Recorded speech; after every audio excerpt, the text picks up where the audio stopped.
Me voy a quedar con lo último que decía Tipito Enojado.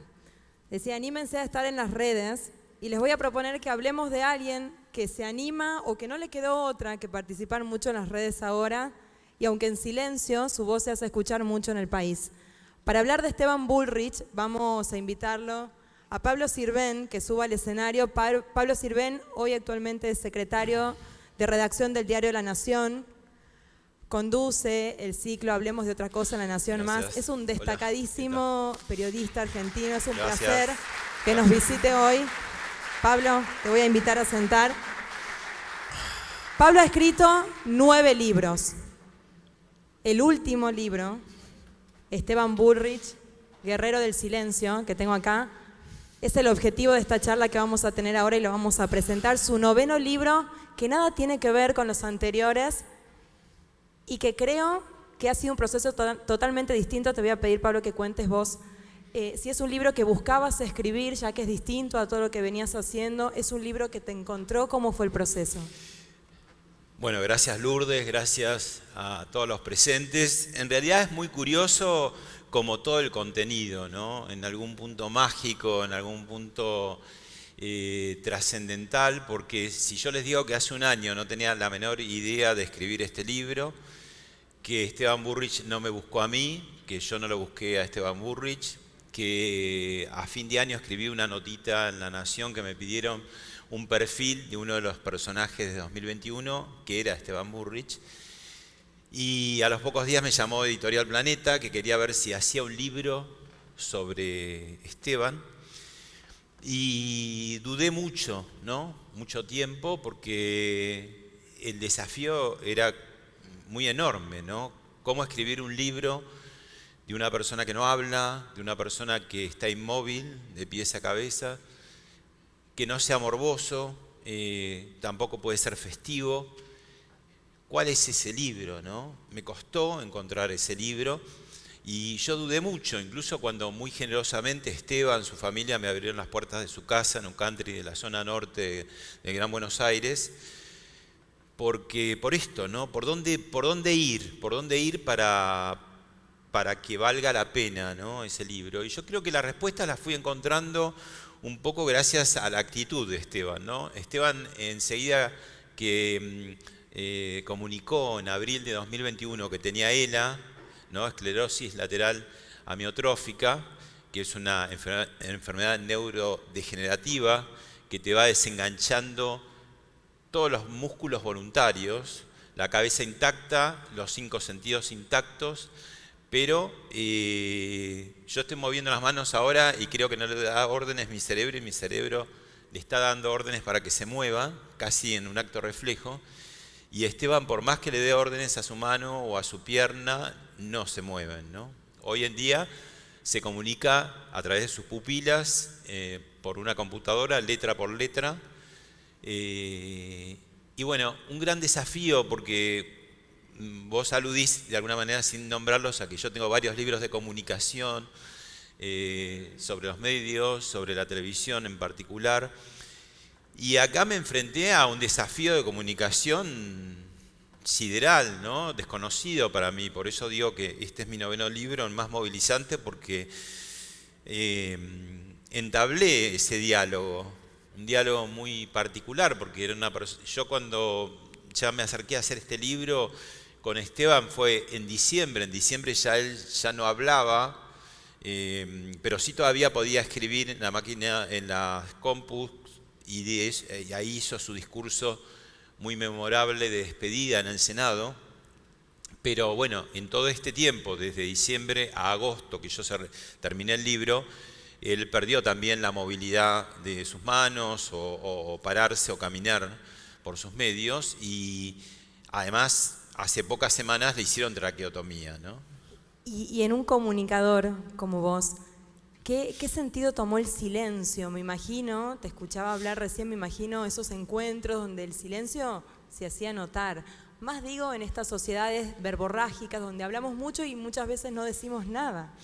Sí, eso al principio mucha incomodidad, ¿no? Porque, bueno, este libro tampoco hubiera sido posible sin su esposa, María Eugenia Sequeiros, una verdadera portavoz de Esteban completan, muchas veces que yo he ido a visitarlos, la mayoría de las veces los dos juntos, y muchas veces Esteban completando a María Eugenia. Esto también todo el tiempo el libro, y yo lo traslado, para mí es de sorpresa, ¿no? de cosa imprevista, porque decir, bueno, ella es la que más me va a hablar, pero ella, los chicos, sus hijos, tienen 5 hijos de 8 a 20 años, y le llaman Dolly, como la pececita de Buscando a Nemo, porque no puede retener un nombre, ni una fecha, ni un año. Entonces, mientras ella me relataba en general historias de vida compartidas con Esteban, Esteban era el que ponía el año y el día y el nombre con exactitud, ¿no? Entonces se complementaban perfectamente, porque digamos él tarda, obviamente, cada palabra la tiene que construir letra a letra, ¿no? Sin embargo, comunica, y hace muy poco, esta semana, recibió el premio compartido al mejor comunicador del año. Sí, recibió el premio Acon, que cuando uno dice, bueno, comunicador, no habla, no se mueve. Lo que pasa es que es una paradoja detrás de otra, ¿no? Porque un hombre que no se mueve encarna movidas muy grandes, ¿no? Porque él dijo al principio, después de mucho tiempo, porque es una enfermedad que los médicos no conocen mucho, entonces tardan en definir el diagnóstico. Cuando se definió tuvo, bueno, primero mucha bronca, muchísima angustia y finalmente la aceptación, ¿no? Es él y la familia, es una familia de fe, y dijo, bueno, Dios me puso una cruz sobre la espalda, Dios no pone una cruz más pesada de la que se puede llevar y yo tengo que averiguar el sentido de esa cruz. Y la verdad que en el paso del tiempo, que es poco tiempo, ¿no? 1 año y medio desde que dijo que tenía ELA, le fue encontrando el sentido, como por ejemplo un sentido de interés personal, pero también comunitario, como es, bueno, la ELA no la investiga nadie, porque a los laboratorios no les negocio, porque por suerte es una enfermedad no tan frecuente, y a los políticos tampoco les interesa porque tampoco da muchos votos, ¿no? Entonces él dijo, bueno, yo tengo por mi interés personal y por los que tienen ELA, me voy a poner, como soy una cara conocida, una persona que fue ministro de Educación de la Nación de la Ciudad de Buenos Aires, diputado, senador, le gana a Cristina Kirchner en 2017, me voy a poner al frente de esto, y se convirtió ya en esta situación en el principal vocero de ELA en Argentina. Pone 2 fundaciones, una en Estados Unidos y otra en la Argentina, para recaudar fondos para promover la investigación, para abrir un centro integral de ELA y, claro, por la influencia que tiene hasta llega su voz a la FDA, la Agencia Norteamericana de Medicamentos y Alimentos, diciendo una cosa de mucho sentido común. Salvo las vacunas de COVID que salieron por necesidad mundial, cuando no estaban todos los procesos dados, el resto de los medicamentos sigue lo mismo que antes, ¿no? Entonces él lo que dijo es, bueno, los que somos pacientes de ELA estamos dispuestos a ser conejillos de las Indias porque no tenemos tiempo para estar esperando el último proceso. Y Estados Unidos permitió precisamente eso, ¿no? O sea que su voz, que no hay voz, digamos, se escuchó en el norte de este continente. Es una persona que no habla, pero dice muchas cosas. Entonces, claro, ahí el libro para mí no es tanto, porque mucha gente puede decir, uy, con todas las malas noticias, ¿por qué me voy a agregar otra? Es que es un libro que es otra paradoja, está lleno de buenas noticias, a pesar de la crueldad de la enfermedad. Digamos, la buena noticia es, él lo dice, ¿no? Yo perdí la mayoría de mis capacidades, pero las pocas que tengo las voy a usar a full. Entonces te interpela todo el tiempo, porque nosotros que tenemos todas las capacidades, ¿qué estamos haciendo? Muchas veces no se nota, ¿no? Y ni qué decir en el oficio que tiene Esteban. Entonces, él se pone, digamos, como vocero de ELA en Argentina, lo logra, pero al mismo tiempo renuncia en el Senado, pero en las redes sociales sigue muy activo. Y estos últimos días hay pruebas, ¿no? Le mandó un video a sus colegas de Juntos por el Cambio en la provincia de Buenos Aires. Anoche mismo puso un videíto ustedes vieron hace unos días, fue a Coldplay y estaba ese video donde la gente lo aplaude. Estoy cantando sin emitir ningún sonido, empieza a relatar su vivencia en Coldplay con la familia. ¿Cómo? Estoy cantando sin emitir ningún sonido. Sí, exactamente. Un video muy lindo que hizo la segunda hija, y él redactó un texto que dijo que era la noche más feliz de su vida desde que tiene Ela, o sea, de estos 2 últimos años. Y entonces da como un ejemplo, primero de resiliencia, y el libro habla de eso, y también el tema del transcurrir, ¿no? Porque él tiene una enfermedad que es mortal, que es una enfermedad incurable hasta ahora. Esteban dice que tiene cura, pero que todavía no se descubrió, ¿no? Y entonces es como que la muerte la tenés como más cercana, ¿no? Como si la muerte tuviera una fecha y él en no se cansa de repetir que dice la vida es hoy, porque claro, lo importante es, somos una sociedad, y yo diría una sociedad mundial, histórica, el ser humano está obsesionado con la muerte, ¿no? Que puede ser que para los que creen decir, bueno, está la vocación de eternidad que está obsesionado por la muerte. Y la verdad que la muerte no tenemos tanta incidencia sobre ella. Uno puede hacer los análisis médicos, puede cruzar con el semáforo que corresponde, no andar a mayor velocidad con el auto, pero después no lo podemos manejar. Y él entonces está dado a transcurrir de la mejor manera posible esta enfermedad que lo tiene enclaustrado dentro del cuerpo, ¿no? Y eso también es un buen mensaje, porque uno a veces está protestando, o estás amargado, o estás ríspido, muchas veces con razón, por la situación del país, por situaciones personales, pero ponemos como poca voluntad, ¿viste? Si uno tiene como una mejor voluntad, una mejor disposición, vos la pasás mejor y la haces pasar mejor al resto, y si todos hacen eso, digamos, empieza a mejorar todo, ¿no? Entonces, él en ese sentido lo logra en su familia, que tiene chicos, tiene adolescentes, y vos dirías, bueno, vas a entrar a esa casa, es una casa lúgubre, uy, vamos a llorar juntos. Y no, hay una alegría que no es impostada, ¿no? Entonces, ahí también aprendí. Otra paradoja, hablaba recién Gonzalo, y es tema de preocupación para todos, la grieta y cómo tramitamos muy mal la convivencia política. Hay mucho ruido mediático, político, chicanas, insultos, las redes sociales ásperas. Y dentro de todo ese ruido, de pronto Esteban pone un tweet o un Instagram silencioso, porque no tiene más remedio, y viraliza enseguida, ¿no? Y claro... Y él ha sido mediador a lo largo de su carrera y política, y vos lo mencionás en varios capítulos, inclusive el día que él se despide en el Senado, en el último capítulo, que haces alusión, es la misma Cristina Fernández de Kirchner, que lo aplaude más allá de la incomodidad. ¿Hay que llegar en la política argentina a ese punto de estar despidiéndote por esta enfermedad para que todo el Senado te aplauda? Claro, es muy emocionante ese video, y seguramente muchos de ustedes lo vieron, pero vale la pena verlo de vez en cuando porque, bueno, por un lado se ve esto que destaca Lourdes, ¿no? Las distintas bancadas escuchando con emoción, y ahí cayeron todas las banderas ideológicas. Y bueno, ustedes, las mujeres que tienen mucho más, que tramitan mejor la emoción y el dolor, o sea, todas las senadoras llorando, y los hombres, claro, estaban rojos, explotados, porque no se animaban a llorar, ¿no? Al borde de los ojos. Bueno, de Ángeles creo que se puso a llorar, no pudo evitarlo al final.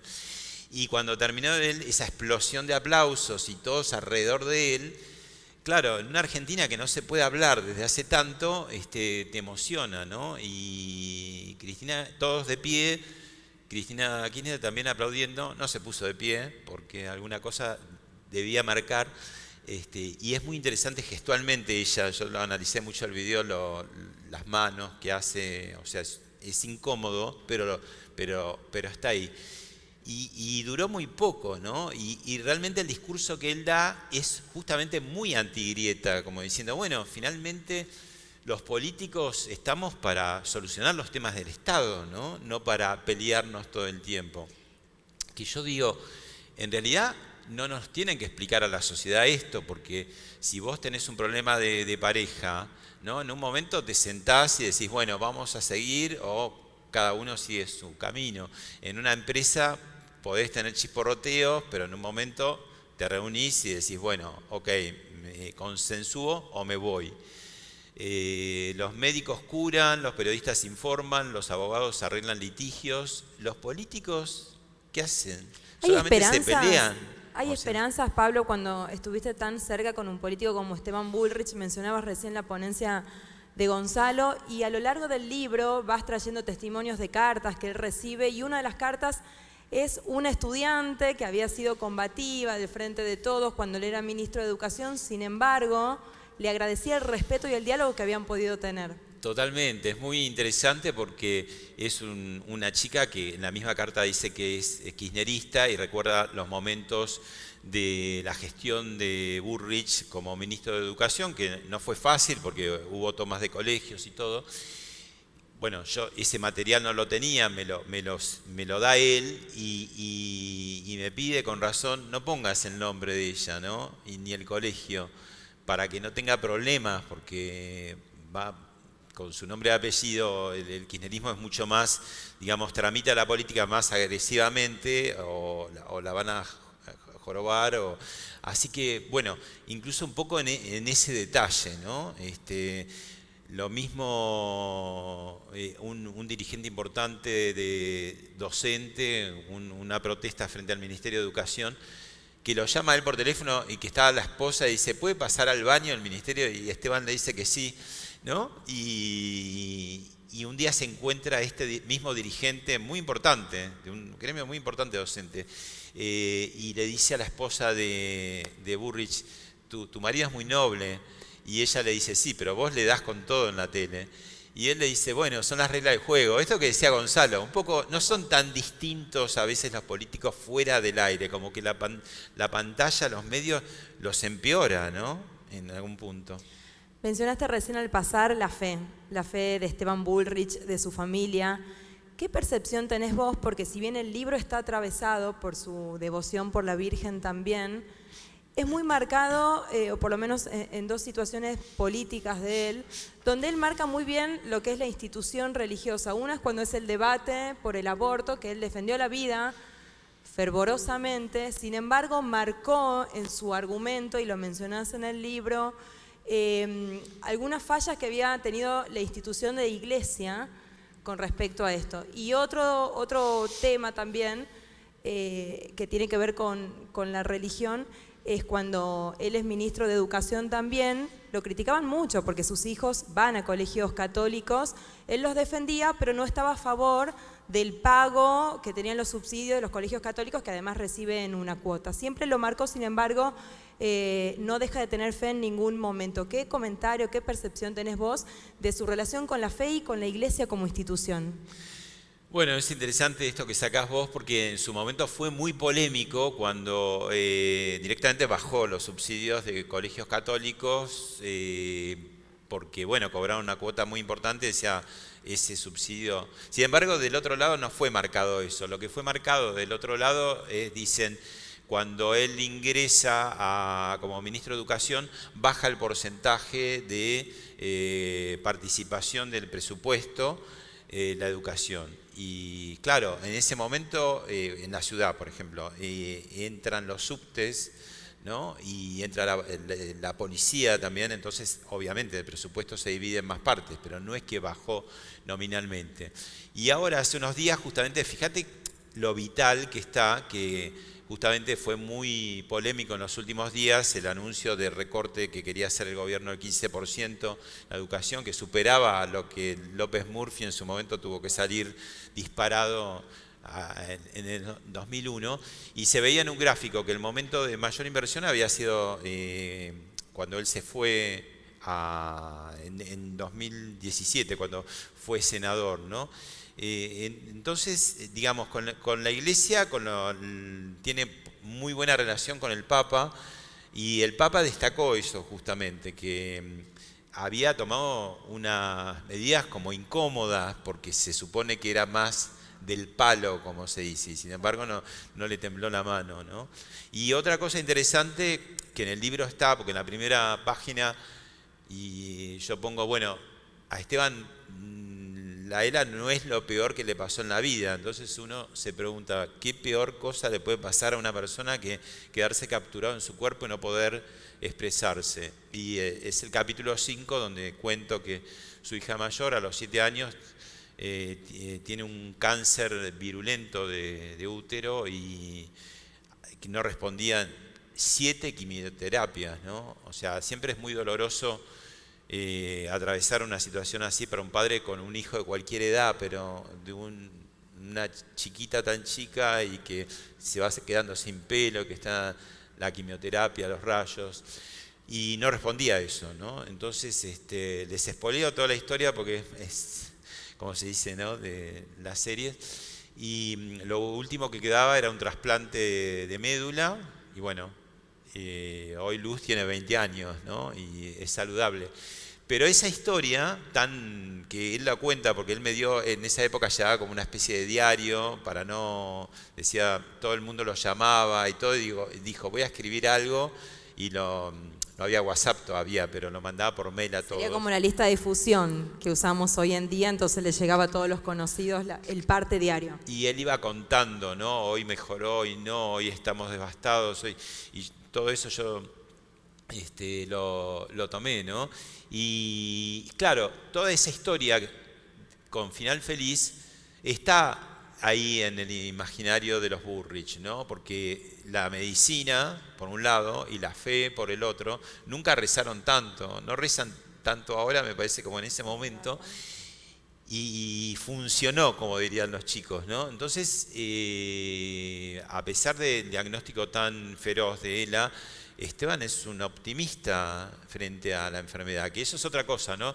El transcurrir, darnos un transcurrir mejor y el optimismo, ¿no? Yo digo, si no es la fe, que la fe es un gran soporte, bueno, aplicar otra filosofía, aplicar meditación, aplicar la fuerza del universo, de los amigos. Las energías, inclusive en el video de Coldplay, él habla de la energía que se sentía con toda esa gente. La naturaleza, algo, porque es evidente que hay algo psicosomático. Quizá no te salve del fin de una enfermedad mortal, pero por poner una enfermedad mortal, dos enfermos terminales de cáncer, la mejor disposición de uno o ser más optimista seguramente le va a dar algo más de tiempo, ¿viste? Esta cosa del padre que espera que llegue un hijo de un viaje y quizá muere después. O sea, hay algo que no es mágico, que está en nosotros, que tiene que ver con lo psicosomático, espiritual, que no importa que creas en algo, seas agnóstico o seas ateo, que al menos que sea ese optimismo, ¿no? Quizás es una percepción, pero al leer los distintos capítulos pareciera haber una puja entre, con su eslogan, la vida es hoy, ese entendimiento de la finitud de la vida, de que se va a acabar en algún momento y lo aprovecho hoy, pero también esa fe de que se va a curar, porque en muchas páginas y en muchos relatos de él, uno tiene la sensación de que él tiene la certeza que va a salir de esto. Claro, por ejemplo, yo en la contratapa del libro pongo que la carrera que va haciendo él, si la grita en un momento pasa, probablemente sea un presidenciable en unos años, ¿no? Podría haber sido un presidenciable. Yo se lo leí. Podría estar en carrera ahora por el 2023. Podría ser, y él me dice, puedo ser, ¿no? Como diciendo, bueno, esa actitud. Hay lo habrán visto, un cuadrito del cómic de Snoopy, donde está con Charlie Brown, y le dice, no sé quién, me parece que Charlie Brown a Snoopy, o Snoopy a Charlie Brown, no importa. Uno de ellos dice, un día nos vamos a morir, ¿no? Y el otro le contesta, sí, pero todos los otros no. Entonces, digo, poner un poco más la atención en los otros, no, ¿viste? No el cálculo de cuánto voy a vivir, inútil aparte de cuánto voy a vivir, estés enfermo, no importa lo que falta, lo que importa es hoy, cómo la pasás hoy. Él volvió el sábado feliz de lo de Coldplay. Y yo le escribía, bueno, por muchos Coldplay en tu vida, Coldplay puede ser un cafecito tomado con tu amiga, tu amigo, o ves una película. Digo, ¿cómo lo ves? Porque también podés tomar el cafecito odiando, odioso, y la pasás re mal. Digo, hay una cosa, y ahí también me sorprendí a mí mismo, porque digo, ¿qué libro estoy escribiendo? No es un libro de autoayuda, pero se parece, ¿viste? Y todo por la resiliencia que tiene él y esa actitud. Que no se va a salvar, que se va a morir. Bueno, tengo una mala noticia, todos nos vamos a morir, pero la pasa mejor. De eso se trata, pasarla mejor, trabajando, estudiando, entreteniéndose, de viaje. Digo, y si ese pasarla mejor lo internalizás, yo creo que mejorás tu entorno. ¿Y qué es lo que hace? Y eso es sanador. Eso Claro, es sanador. totalmente. Decías recién, Pablo, y para ir terminando decías, no es un libro de autoayuda, pero si a este libro, que recomiendo que lo lean, si a este libro lo tenés que poner en la biblioteca de tu casa, en la repisa de dónde va. De autoayuda ya dijiste que no, de política, de amor. ¿Dónde lo pondrías? ¿En qué repisa? Y yo lo puse en la repisa con todos mis otros libros, ¿viste? Pero que no tienen nada que ver, o sí tienen que ver, porque finalmente digo, bueno, está con los libros de comunicación, pero esta sí que es una comunicación muy, déjame que diga esto último, ¿no? En cuanto a cuántas comunicaciones hay además de la verbal, ¿no? Porque los que estamos en ciudades como esta, bueno, ni qué decir Buenos Aires o ciudades grandes, que vamos muy vertiginosamente, y muy parlantes, somos muy parlantes, y si nos quedamos callados es que pasa algo, ¿no? Y hay que hablarlo. Y no, lo que yo aprendí mucho con él es también a estar en silencio, a esperar que conteste, digo, a bajar varios cambios. Me ha pasado estar con él y con la esposa y por ahí con otra persona y seguir, viste, nosotros charlando, y de pronto sale por el parlante algo que era del primer tema que ya habíamos abandonado. Entonces vuelta todo para atrás porque dijo algo interesante. Digo, y la gestualidad, es muy gestual, con su sonrisa, tiene buen humor. El viernes, este viernes que pasó, yo le mandé un WhatsApp un poquito chicaneándolo porque digo, le pongo, qué suerte que soy periodista, porque me enteré que vas mañana a ver Coldplay, como diciendo, no me lo dijiste, ¿no? Y le digo, y le pongo, no dejas de sorprenderme. Y me manda el emoji de la risa, pero la maldita, la que está, viste, de costado, ¿no? Entonces, sigue conservando eso y él además valora cuando lo ves, que lo veas en esa situación, ¿no? La mujer me dice, muchas veces me dice, déjame solo porque tiene cosas que hacer, ¿viste? Entonces, porque claro, su universo está en la pantalla, pero de ahí atiende WhatsApp, mail, videos, reúne a los amigos los sábados a ver películas. Los amigos se quejan porque son películas anteriores al año 60, claro. O sea, y después les toma examen. No hay mucha democracia ahí. Y después le toma examen y el que gana se lleva una botella de vino. Hay que decir, fíjate qué tipo inquieto que era, bueno, él era ingeniero en sistemas, pero además estudió chino, pero además tenía una afición por cocinar. Le ha pasado a ir a algún canal por ejemplo, América, que es en Palermo, Hollywood, en Buenos Aires, y salir de ahí a hacer una pasantía en un restaurante que lo pusieron a pelar papas. En la elección del 2017 se va a cocinar después de votar. Claro, después de votar en la elección de 2017, en el que le gana a Cristina Kirchner, da su final virtual con una crème brûlée. Bueno, ese hombre hoy no puede degustar ninguna comida, tiene un botón gástrico, no puede cocinar, ¿no? Pero bueno, igual invita a sus amigos.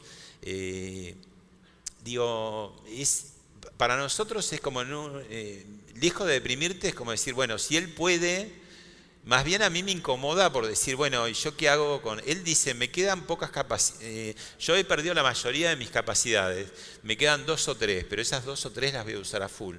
Y eso es lo que está haciendo, ¿no? No sé si nosotros con todas las capacidades también lo estamos haciendo. Me quedé con una frasecita que dijiste recién. Bueno, claro, como periodista lo ibas a entrevistar y había silencio.